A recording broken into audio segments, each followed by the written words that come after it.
पहली थर्मोडायनामिक्स का सिद्धांत, जिसे हम ऊर्जा के संरक्षण के सिद्धांत के रूप में भी जानते हैं, विज्ञान की दुनिया में एक महत्वपूर्ण आधार है। यह सिद्धांत कहता है कि ऊर्जा न तो उत्पन्न की जा सकती है और न ही नष्ट की जा सकती है, केवल एक रूप से दूसरे रूप में परिवर्तित की जा सकती है। इसका मतलब है कि जब हम किसी प्रणाली में काम करते हैं, तो हमें ध्यान रखना होगा कि ऊर्जा का कुल मात्रा हमेशा स्थिर रहता है। उदाहरण के लिए, जब हम एक बर्तन में पानी को गर्म करते हैं, तो हम उसमें गर्मी की ऊर्जा डालते हैं। यह ऊर्जा पानी के अणुओं को गति देती है, जिससे पानी का तापमान बढ़ता है। अब अगर हम इस सिद्धांत को और गहराई से समझें, तो हमें यह भी जानना होगा कि ऊर्जा के विभिन्न रूप होते हैं, जैसे कि गर्मी, यांत्रिक ऊर्जा, रासायनिक ऊर्जा और विद्युत ऊर्जा। जब हम किसी चीज को जलाते हैं, तो रासायनिक ऊर्जा गर्मी में बदल जाती है। एक और महत्वपूर्ण पहलू है काम का। थर्मोडायनामिक्स में काम का मतलब है कि जब कोई शक्ति किसी प्रणाली पर काम करती है, तो वह ऊर्जा का एक रूप है।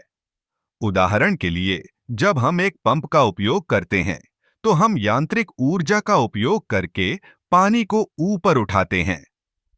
इस सिद्धांत का एक और दिलचस्प पहलू यह है कि यह हमें ऊर्जा के प्रवाह को समझने में मदद करता है।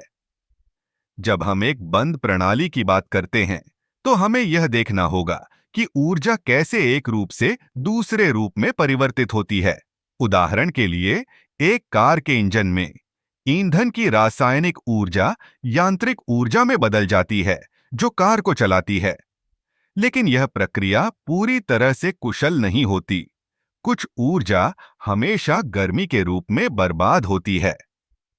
इस सिद्धांत का एक और महत्वपूर्ण अनुप्रयोग है, जैसे कि हीट इंजन। यह एक ऐसा उपकरण है जो गर्मी को काम में परिवर्तित करता है। जब हम हीट इंजन का उपयोग करते हैं, तो हमें यह समझना होता है कि हमें कितनी ऊर्जा इनपुट करनी है और कितनी आउटपुट मिलेगी। इस तरह, पहली थर्मोडायनामिक्स का सिद्धांत न केवल विज्ञान के लिए महत्वपूर्ण है, बल्कि यह हमारे दैनिक जीवन में भी गहराई से जुड़ा हुआ है।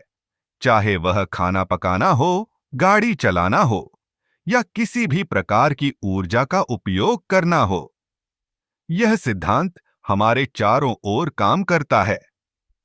इस सिद्धांत को समझकर हम न केवल ऊर्जा के प्रवाह को समझ सकते हैं, बल्कि इसे अधिक कुशलता से उपयोग करने के तरीकों पर भी विचार कर सकते हैं।